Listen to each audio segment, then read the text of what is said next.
하나님 말씀 낭독하겠습니다. 로마서 10장 9절 10절 말씀입니다. 로마서 10장 9절 10절 말씀.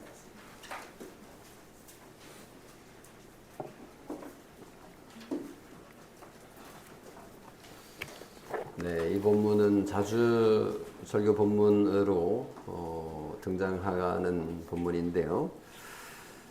같이 한 목소리로 읽어보도록 하겠습니다. 로마서 10장 9절 10절입니다. 내가 만일 내 입으로 예수를 주로 시인하며 또 하나님께서 그를 죽은 자 가운데서 살리신 것을 내 마음에 믿으면 구원을 받으리라. 사람이 마음으로 믿어 의에 이르고 입으로 시인하여 구원에 이르느니라. 아멘. 참 은혜로 말씀인데요. 이 본문을 가지고 한 달에 한 번 매월 첫 주에 하는 시리즈 설교 그리스도인 선지자 두 번째 선지자인데 이제 고백자로서의 의미를 설교하도록 하겠습니다. 선지자는 그리스도인의 신분으로서 제일 먼저 등장하는데요. 앞으로 우리 몇 번에 걸쳐서 선지자로서의 그리스도인의 정체성을 좀 더 자세하게 살펴보려고 하는데요. 하이델베르크 요리문답 32문에 보면 신자가 특히 그리스도인이 선지자로서 그의 이름의 증인이 되며 이렇게 이제 표현을 한 것을 가지고 여러분에게 설교를 하려고 합니다. 여기 이제 나는 그의 이름, 예수 그리스도의 이름을 증언한다. 증인이라고 얘기했는데 사실은 동사로 표현되어 있어요. 고백한다. 라고 하는 단어를 사용을 했는데 번역할 때 증인이 된다. 이렇게 이제 번역을 했는데요. 사실 의미는 크게 다르지 않습니다. 그래서 증인이라고 나중에 하는 부분을 설교를 하겠지만 이번에는 그 동사 형태 고백하다라는 것으로 증인보다는 고백자라는 것에 오늘 설교에 초점을 맞춰서 설교해 보려고 합니다. 선지자로서의 그리스도인의 정체성을 생각해 보면 우리가 전도를 열심히 해야 되겠구나 라는 생각을 하게 됩니다. 예수 천당 불신 지옥 이렇게 크게 플랜카드 만들어 가지고 등에 이렇게 배낭에 꽂아서 전도하러 다니는 사람들, 저 사람들이 선지자 역할을 하는 건가? 나도 서울역으로 가야 되나? 이런 부담을 갖기도 합니다. 예전에는 가가호 이렇게 방문하면서 전도도 많이 했던 여러분이실 텐데요. 실제로 구약 성경에 보면 그렇게 했던 선지자가 딱 한 명이 나오는데요. 누구죠? 불신자들에게 가서 전도했던, 길거리를 걸어가면서 전도했던 자 누구죠? 맞습니다. 요나 선지자가 니느웨 성에 가서 아시리아죠. 그 길거리를 걸으면서 회개를 선포를 했던 그것을 우리가 생각하면 길에서 전도하는 거 이거 해야 되는 거 아닌가 그런 부담을 가지게 되는 거죠. 정말 그런 거리 전도가 선지자적인 그리스도인의 모습인가? 그의 이름의 증인의 역할을 하는 건가? 라는 질문을 감히 한번 던져봅니다.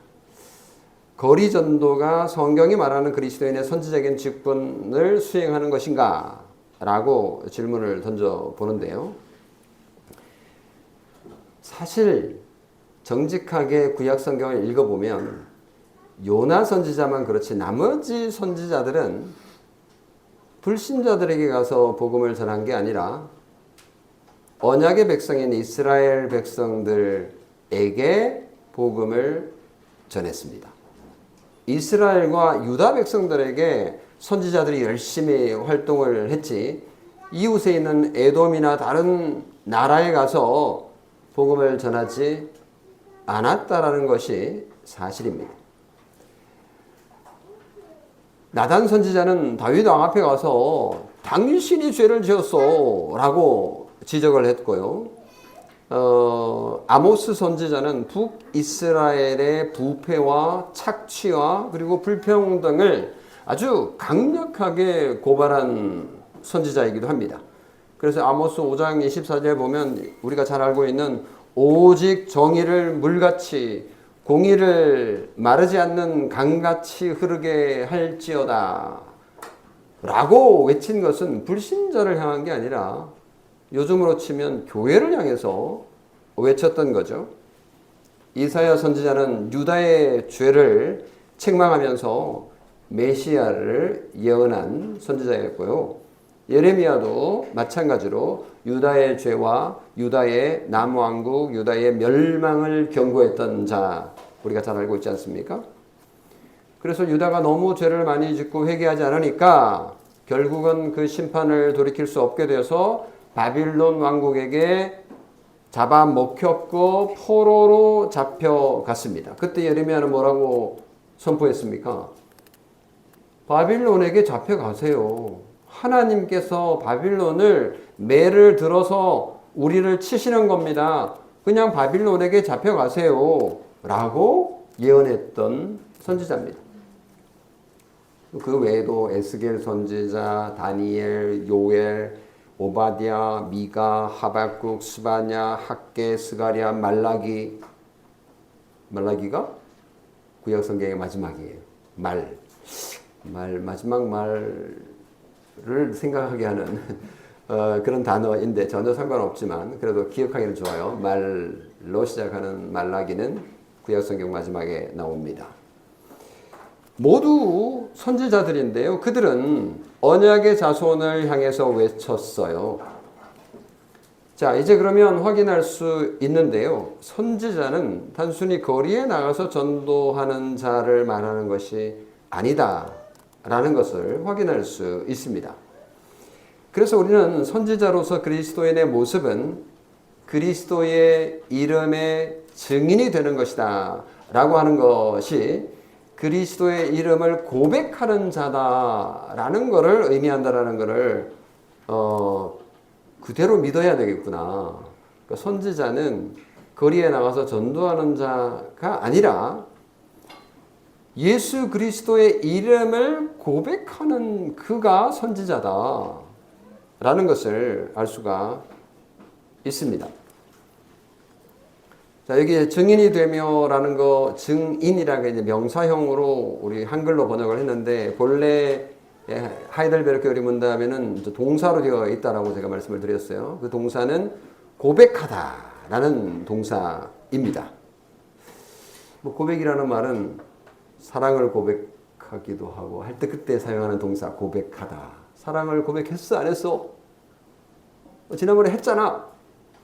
뭐 이제 이런 식으로 표현할 때 고백하다라는 동사 그거 맞아요. 그리고 또 어느 때 쓰입니까? 사랑을 고백할 때만 쓰는 게 아니고 또 죄를 지었을 때 내가 죄를 지었어요. 죄를 엄마 아빠에게 고백할 때 엄마 아빠 고백할 게 있어요.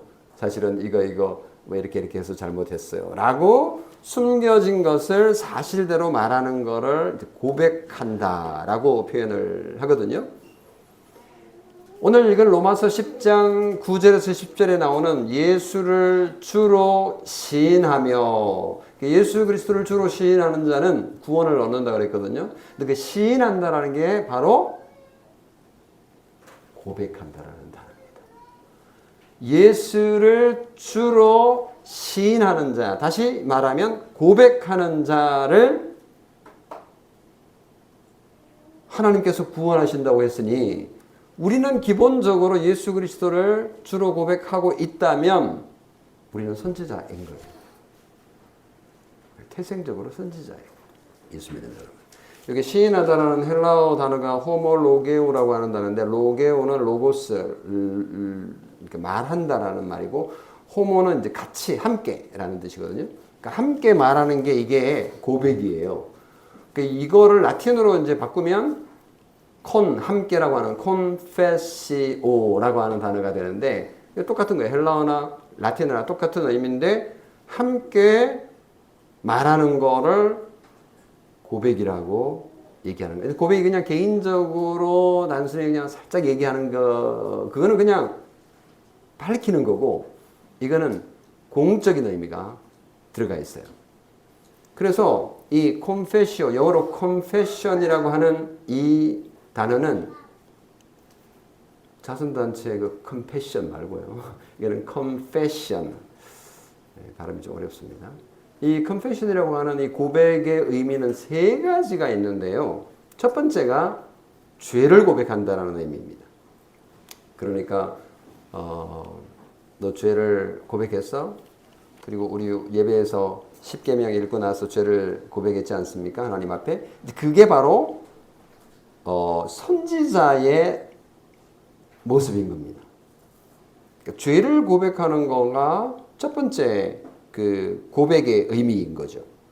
그리스도인에게 죄를 고백하는 게 없다면 그를 그리스도인으로 보기 어려울 겁니다.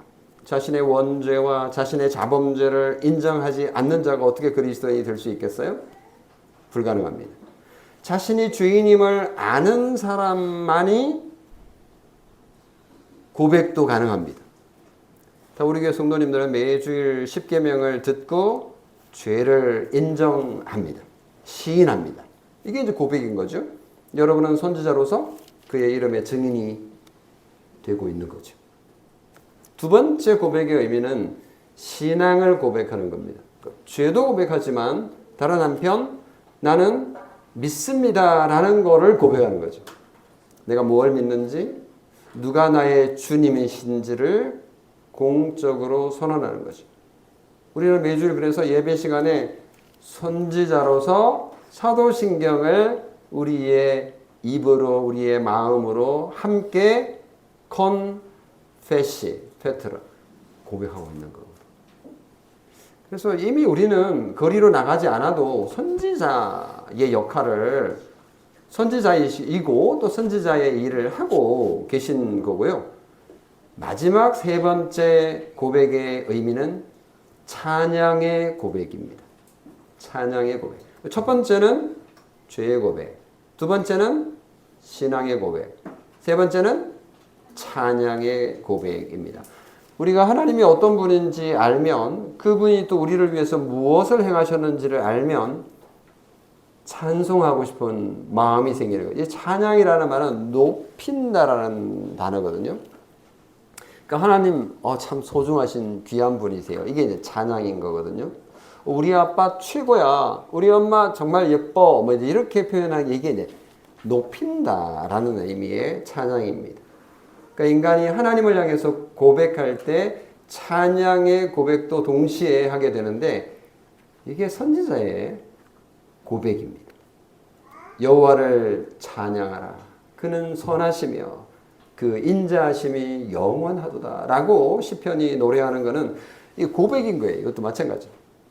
그래서 예배 가운데 우리는 노래하잖아요. 그래서 노래를 우리의 목소리로 하지만 우리의 마음을 그게 담고 있는 거고, 우리가 비록 하늘을 쳐다볼 게 별로 없으니까 밖에 나가서는 많이 쳐다보지만 그 하늘을 향해서 하나님을 향해서 이렇게 찬양하는 거가 선지자적인 역할을 하고 계시는 거라고 확신해도 됩니다. 이 세 가지 고백은 사실은 세 가지 같지만 사실은 분리할 수 없는 하나라고 보셔야 될 거예요. 그 세 고백은 연결되어 있는 하나로 작동한다고 봐야 되는 거죠. 그 죄를 고백하는 자는 신앙을 고백하게 되고 신앙을 고백하는 자는 당연히 찬양하게 되고 찬양하는 자는 죄를 다시 고백하게 되는 이것이 묶여져 있는 거죠. 자, 이제 이게 고백이라고 하는 의미, 선지자로서의 모습인데요. 제가 한 인물을 소개를 하려고 합니다. 언제부턴가 제가 교회의 역사를 연구를 하고 또 책도 내고 했기 때문에 교회 역사의 어떤 한 장면이나 인물들을 종종 소개를 하는데 오늘은 아우구스티누스라고 하는 인물을 소개하려고 합니다. 이분은 주후 354년에서 430년 즈음에 살았던 인물입니다. 북아프리카의 타가스테라고 하는 지역에서 태어났습니다. 북아프리카라고 그러니까 아프리카 사람을 생각하시는데요. 지금도 마찬가지지만 그 북아프리카 그 이집트나 모로코나 이쪽에 보면요. 흑인, 소위 이제 흑인, 소위 흑인이 아니고 거기는 인종들이 좀 얼굴 색깔이 깜잡잡하긴 하지만 로마령이었어요. 그러니까 로마 도시인 거죠. 거기에서 태어나서 젊은 시절에 마니교라고 하는 종교에 빠졌고 그리고 세속적인 야망이 아주 많았고 허랑방탕한 생활을 하다가 나중에 이제 로마를 거쳐가지고 밀라노까지 올라갑니다. 저기 지금 이탈리아 북쪽 저 지방에 있는 밀라노 거기에서 아주 유명한 당시 암브로시우스라고 하는 목사가 설교하는 그 교회에 출석하고 있었는데 그 목사의 설교를 들으면서 마음이 너무너무 불편해 하다가 어머니 모니카의 기도 독도 있고 해서 386년에 그 유명한 회심을 하게 됩니다. 그 얘기는 나중에 다음에 좀 얘기를 해드릴 텐데요. 그리고 나서 이제 회심하고 나서 다시 북아프리카로 돌아와서 그 지중해를 건너가지고 히포의 감독이 되고 그러니까 목사죠. 목사가 되어서 그 당시 로마 교회의 신학에 정말 중요한 기초를 넣는 정말 훌륭한 분이시거든요. 근데 그분이 쓴 여러 책이 있는데 우리가 지난해 종교개혁 신앙 강좌 때 신의 도성, 어거스틴의 신의 도성에 나타난 교회와 국가에 관한 강의를 들었던 기억이 있으실 텐데요. 그 신의 도성이라고 하는 책도 유명하지만 또 하나 정말 유명한 책이 고백록이라고 하는 책입니다. 이 고백록이라고 하는 제목이 영어로 정확하게 confession입니다. 라틴어는 confessiones라고 하는 단어를 사용하는데 이게 아마 한 400년경 전후에 쓰여진 것으로 봅니다. 이 책의 내용을 읽어보면요. 고스란히 그 고백의 세 가지가 다 들어있습니다. 그래서 선지자로서 우리 그리스도인들이 이 땅에서 살아간다라는 거가 그냥 길거리 나와서 전도지 나눠주는 이 정도가 선지자의 역할이라고 생각하는 것은 너무 선지자의 역할을 축소시키는 것이고 또 더군다나 뭐 고성방가를 외치면 그냥 민폐가 되는 그런 전도는 더군다나 성경이 말하는 선지자의 역할이라고 보기 어려운 거죠. 그래서 우리가 선지자로서 그리스도의 이름을 고백하는 모습이 어떤 것인가를 이 아우구스티누스의 고백록을 살펴보면서 배워보는 것도 좋겠다라는 생각을 하게 됩니다. 또 재미있는 사실 하나는요. 이 고백록이라고 하는 책이 워낙 유명하기 때문에 아마 세계에서 수많은 언어로 번역이 됐을 테고 한국어로도 번역이 된 지가 꽤 오래됐는데요. 책도 어마어마하게 많이 팔렸어요.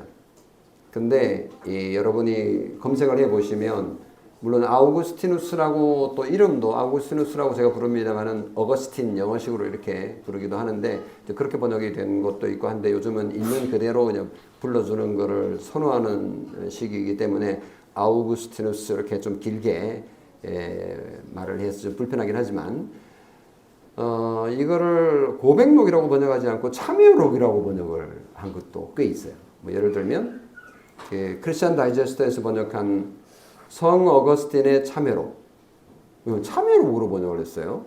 그리고 생명의 말씀사에서 나온 어거스틴의 참회록, 이것도 참회록이라고 번역을 한 거예요. 참회라는 단어도 우리가 잘 안 쓰는 단어라서 이 참회라는 말은 자기 잘못을 깨닫고 깊이 뉘우치는 것, 이걸 참회라고 하는 거예요. 자, 그러면 아까 고백이라고 하는 의미, 본래 콤페시오네스라고 아우구스티누스가 그렇게 자기 책 제목을 그렇게 정했어요. 근데 그 의미가 단순히 죄를 고백하는 것으로 끝나느냐? 아니잖아요. 세 가지 의미가 다 들어 있는데 한국어로 번역할 때 그 의미를 잘 모르는 번역자들이 참회록이라고 번역을 해버린 겁니다. 뭐 어쩌겠습니까? 번역자의 마음입니다. 또 존중해줘야 되니까. 근데 이제 그 뒤로 번역이 되는 책들은 고백록이라고 이제 제대로 번역하고 있어서 다행인데요. 고백이라는 말에는 단순히 죄를 뉘우치는 것만이 아니라 더 넓은 개념을 포함하고 있기 때문에 고백록이라고 번역하는 거가 훨씬 좋겠다라고 말씀을 드리면서 이 아우구스티누스가 자신의 자서전처럼 쓴 이 고백록에는 자신의 삶 전체를 하나님과 사람 앞에서 고백하듯이 쓴 거예요. 근데 고백하듯이 그러니까 자기 자신의 죄만 고백을 했구나라고 생각하면 안 되고 그 속에는 하나님을 향한 찬양과 노래도 들어있고요. 그리고 자기가 믿는 바 신앙에 대한 얘기도 쓰고 있습니다. 그래서 이 책이 좀 어렵다고 하는 사람들도 있고 이 책이 엄청 유명하다라는 얘기를 들었으니까 어렵긴 하지만 끝까지 읽어야 되나 고민하다가 중간쯤 읽다가 끝내는 분들이 꽤 많아요. 제가 최근에 구입한 책도 앞에 한 10페이지 정도 막 꼼꼼하게 깨알같이 뭔가 써가면서 이렇게 읽은 이렇게 표시가 나는데 뒤에는 안 읽었더라고요. 여러분도 그 시간이 되시면 독서 모임에서 이거를 읽어도 되게 좋을 것 같은데요. 자기 삶에 대한 그런 경험을 실제적인 얘기도 쓰지만 또 하나님을 향한 또 믿음의 얘기도 쓰고 또 자기 죄의 얘기도 가감없이 드러냅니다. 그러니까 로마서 10장 9절에서 10절에 있는 네가 만일 내 입으로 예수를 주로 시인하며 또 하나님께서 그를 죽은 자 가운데서 살리신 것을 내 마음에 믿으면 구원을 받으리라. 사람이 마음으로 믿어 의에 이르고 입으로 시인하여 구원에 이른다라는 이 말을 아우구스티누스는 자신의 전 삶을 통하여서 살아내고 있는 것입니다. 우리도 사실은 이 아우구스티누스와 다를 바가 없는 예수 그리스도의 이름을 증언하는 선지자 아닙니까? 그래서 그의 모습을 보면서 우리도 선지자로서 이렇게 살아가면 되겠구나라는 것을 배우게 될 것이라고 확신합니다. 아우구스티누스가 쓴 이 고백록 이게 13장으로 이루어져 있는데 제일 첫 번째 장에 보면 이런 내용이 나오고요. 이 내용이 상당히 그 전체를 아우르는 그런 내용의 핵심이라고 볼 수 있는데 내용을 한 문장인데 읽어보면 별거 없어요. 근데 곰곰이 생각해 보면 정말 묵상할 게 상당히 깊습니다. 그 내용이 이건데요. 하나님, 당신은 우리를 당신께로 향하게 지으셨으므로 우리 마음은 당신 안에서 안식하기까지는 늘 불안할 뿐입니다. 요거를 이제 다른 말로 하면 안식은 하나님 당신에게서만 찾을 수 있습니다.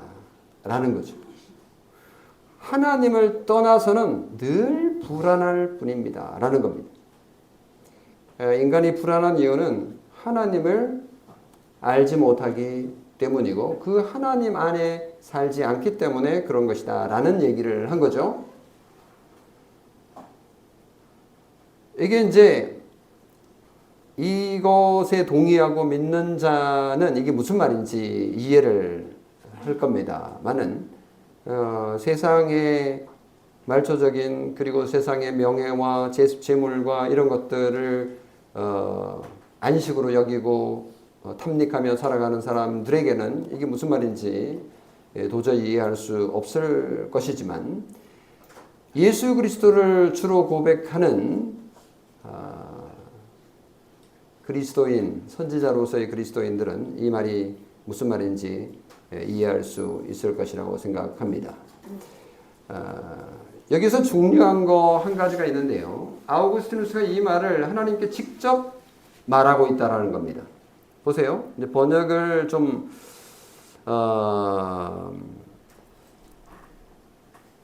이렇게 표현을 하는 거 익숙하지 않을 수 있는데 제가 주로 많이 사용하기 때문에 여러분들은 아마 익숙할 겁니다. 하나님, 당신은 이렇게 이제 표현한 거예요. 그 당신은이라는 표현은 한글 가운데 상당히 아주 높이는 표현 가운데 있습니다. 우리 편하게 당신 뭐 어쩌고 저쩌고 할 때 그 당신이 아니에요. 이 당신 한글 표현 가운데 당신은 어마어마하게 높은 분에게 표현하는 표현으로 사용된다고 하기 때문에 하나님을 향해서 쓸 수 있습니다. 우리 생활 가운데 잘 안 쓰다 보니까 이제 오해를 하는 경우가 있긴 하지만 이거 아무 문제 없습니다. 하나님, 당신은 어떻다라고 고백을 하는데, 그러니까 지금 아우구스티누스가 고백하고 있는 대상은 하나님인 거예요. 하나님을 향하여 이 책을 쓰고 있는 거죠. 하나님을 향하여 선지자로서의 그런 일을 하고 있는 겁니다. 그러면서 동시에 이게 책으로 인쇄되어 나왔잖아요. 그러면 이걸 누가 읽느냐? 하나님이 읽는 게 아니고 사람이 읽게 되기 때문에 사람 앞에서도 고백을 하고 있는 셈입니다. 그래서 우리가 선지자로서 그의 이름의 증인이 된다는 것은 거리로 나서라는 얘기가 아니라 우리의 삶 속에서 이 아우구스티누스가 했던 것처럼 하나님을 향하여 기도하듯이 고백하고 또 사람들을 향해서 우리가 말로 하든 글로 하든 다양한 방식으로 고백할 수 있다라는 사실을 확인할 수 있습니다. 자, 그리고 이제 한 가지 우리가 생각할 건 요리문답, 하이델베르그 요리문답 32문에 나와 있는 것처럼 그의 이름의 증인이 된다고 그랬잖아요. 그의 이름이 그리스도잖아요. 아우구스티누스가 고백록에서 제3권, 세 번째 장에서 이런 고백을 합니다. 자기가 젊었을 때 그 당대, 그러니까 4세기, 5세기를 살았거든요. 그러니까 4세기, 5세기에 엄청 인기 있었던, 뭐 그 전에도 그랬지만, 키케로라고 하는 로마 최고의 철학자가 있었습니다. 많이 들어보셨죠? 시세로 뭐 이렇게도 부르기도 하고. 키케로가 예수님이 태어나기 전 한 100년 전에 태어나서 활동했던 그리스 철학자인데요. 철학자이면서 로마의 사상가인데 호르텐시우스라고 하는 책을 하나 썼어요. 근데 이 책이 지금은 사라져가지고 없어요. 근데 이제 이 책이 있다는 걸 어떻게 아느냐? 여러 사람들이 인용을 하기 때문에 아, 이런 책이 있었구나라고 이제 알 뿐인데 어쨌든 엄청 많이 읽힌 유명한 그 호르텐시우스라고 하는 사람이 주인공으로 나오는 그 책을 엄청 좋아하면서 키케로에 완전 빠져 살았던 겁니다. 그래서 키케로가 키케로의 당대 사람이었던 유명한 웅변가인 호르텐시우스와 대화하는 이제 그런 책이었고요. 그 대화 속에 아주 철학적인 진리들, 인간에 관한 세상에 대한 진리들을 이제 많이 얘기를 했던 거죠. 근데 그 가운데 상당히 동의할 수 있는 것들도 많이 있었기 때문에 아우구스티누스도 엄청 이제 좋아하고 또 빠졌던 그런 사상들이었습니다. 우리도 동양 사상 가운데 뭐 논어나 이런 것들 읽다 보면 고개가 끄덕여지는 인간 삶의 삼라만상 그리고 인간 세상에서 펼쳐지는 그런 일들에 대해서 어떻게 그렇게 잘 관찰해가지고 썼는지 그리고 상당히 좋은 안내들도 많이 지침들도 많이 줍니다. 그래서 고개를 끄덕이게 되죠. 근데 마찬가지 키케로도 그런 의미에서 아우구스티누스에게 엄청 공감도 많이 되고 영향을 많이 미쳤는데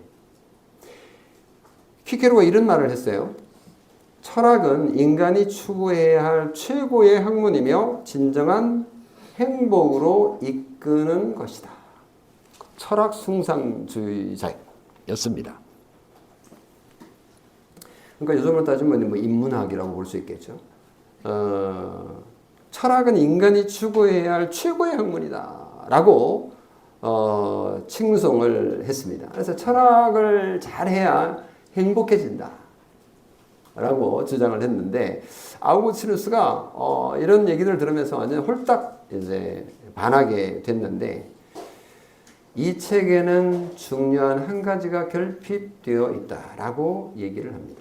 그게 바로 이 문장인데요. 제가 한번 읽어볼게요. 그 책은 호르텐시우스라는 책이죠. 나를 감동시키고 나를 뜨겁게 했으며 나에게 도전을 주었습니다. 하지만 한 가지가 나의 열정에 찬물을 끼얹었습니다. 그 책에는 그리스도의 이름이 없습니다.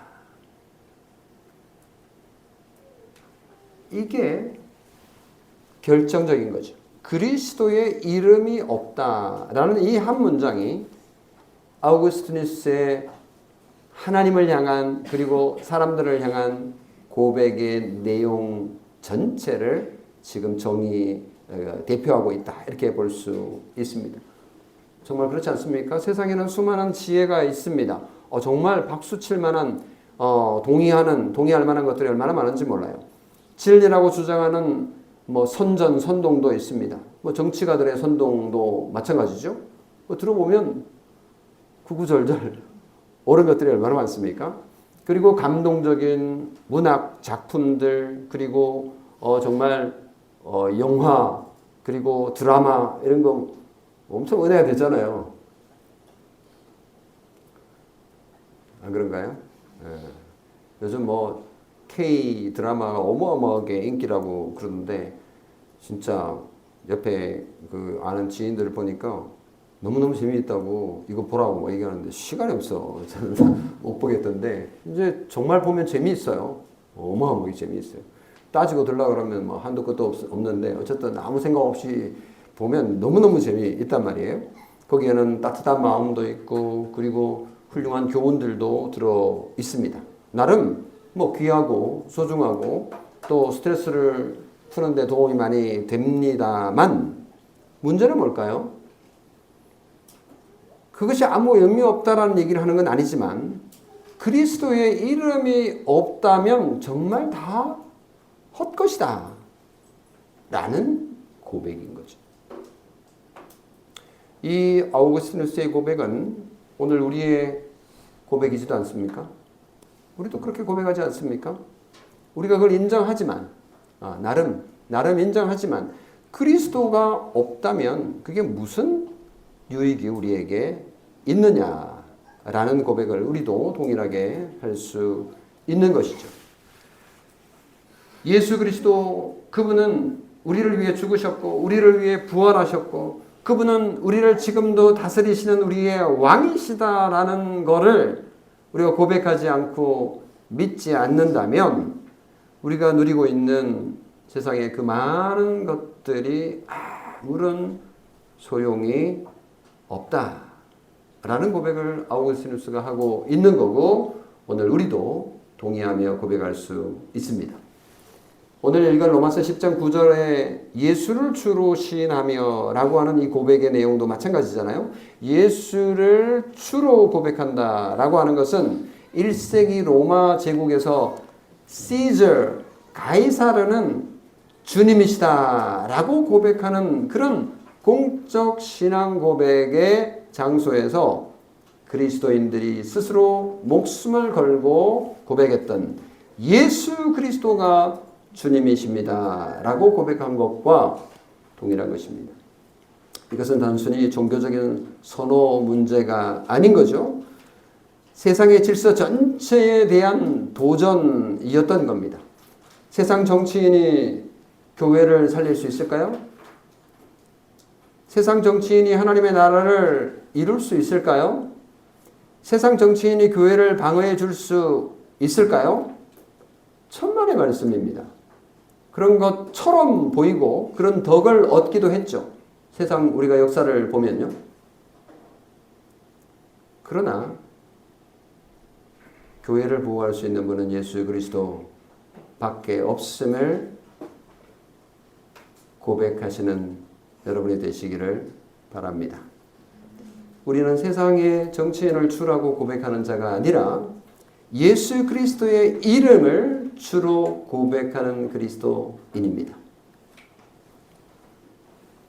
그렇다면 고백하는 인간은 어디에서 살아가고 있습니까? 그렇죠? 우리는 땅 위에서 살아가고 있죠. 세상 삶을 살아가면서 선지자로서 고백을 하는 자입니다.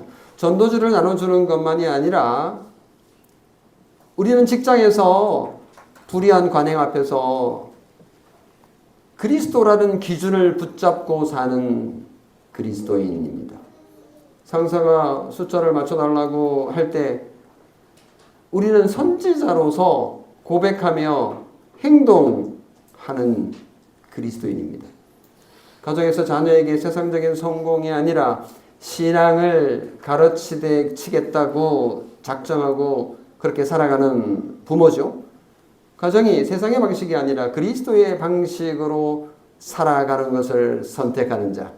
그것이 당장 손해같이 보이지만 그렇게 살아가는 자가 선지자로서의 그리스도인 아닙니까?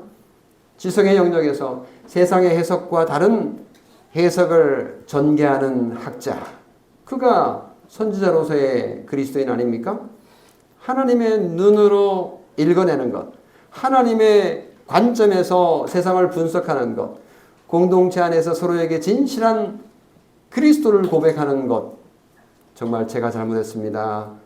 라고 하는 것을 넘어서는 그리스도의 이름을 고백하는 자로서 성도들이 살아간다는 것은 훨씬 더 넓고 깊고 높은 차원이 있음을 우리가 발견하게 됩니다.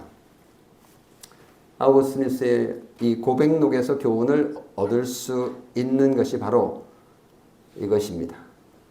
아우구스티누스는 자신의 성적인 방황과 자신의 지적인 교만 그리고 신앙의 문제를 정말 숨김없이 거기에 적고 있습니다. 그 모든 것을 하나님 앞에 드러내면서 고백을 하죠. 결코 쉽지 않습니다. 그리고 그 정직한 고백은 선지자적인 삶의 한 모습이었습니다. 아우구스티누스의 고백은 단지 종교적인 언어가 아니라 일반 삶의 언어로 드러낸 것이고 또 그렇게 살아냈습니다. 하이델베르크 교리문답 32문은 당신은 왜 그리스도인이라 불립니까? 그리고 그 대답의 첫 항목이 선지자로서 나는 그리스도의 이름의 증인이 된다라고 고백을 했는데 우리는 어떻습니까? 삶에서 그리스도의 이름이 들리고 있습니까? 가정에서, 직장에서, 관계에서, 우리가 선택하는 것에서 우리의 말 속에 예수 그리스도가 나의 주님이시다라는 고백이 어떤 형태로인지 드러나고 있습니까? 아우구스티누스는 젊은 날 오랫동안 침묵하면서 살았습니다. 예수 그리스도를 주로 고백하지 않았던 거죠. 믿는 것 같기도 하고 또 아닌 것 같기도 하는 그런 삶을 살았습니다.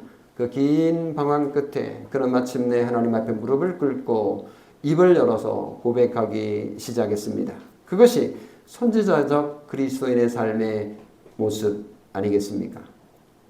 고백은 특별한 용감한 사람만이 할 수 있는 거가 아닙니다. 고백은 그리스도 안에 있는 그리스도인의 그 자체 모습 그대로입니다. 나 또한 그리스도께서 선지자이시기에 나도 선지자입니다. 그리스도께서 먼저 선지자로서 선포하셨기 때문에 나도 그 이름을 고백할 수 있는 것이죠. 성도 여러분, 그리스도의 이름을 고백하는 선지자 그리스도인으로서 담대하게 살아가시기를 주님의 이름으로 축원합니다. 기도하겠습니다. 좋으신 하나님 아버지, 예수 그리스도를 위대한 선지자로서 먼저 우리 앞에 살아가게 하시고 우리를 또 선지자로 불러주시니 참으로 고맙습니다. 우리가 그리스도인이라 불릴 자격이 전혀 없지만 예수 그리스도 때문에 우리가 그리스도인이라 불리고 우리가 선지자로서 이 땅에서 당당하게 살아갈 수 있게 하시니 고맙습니다. 하나님, 우리가 우리의 죄를 고백하고 우리가 믿는 바를 고백하며 또 하나님을 찬양하는 선지자로서 담대하게 하루하루 살아갈 수 있도록 은혜를 베풀어 주시옵소서. 우리 주 예수 그리스도의 이름으로 기도합니다. 아멘.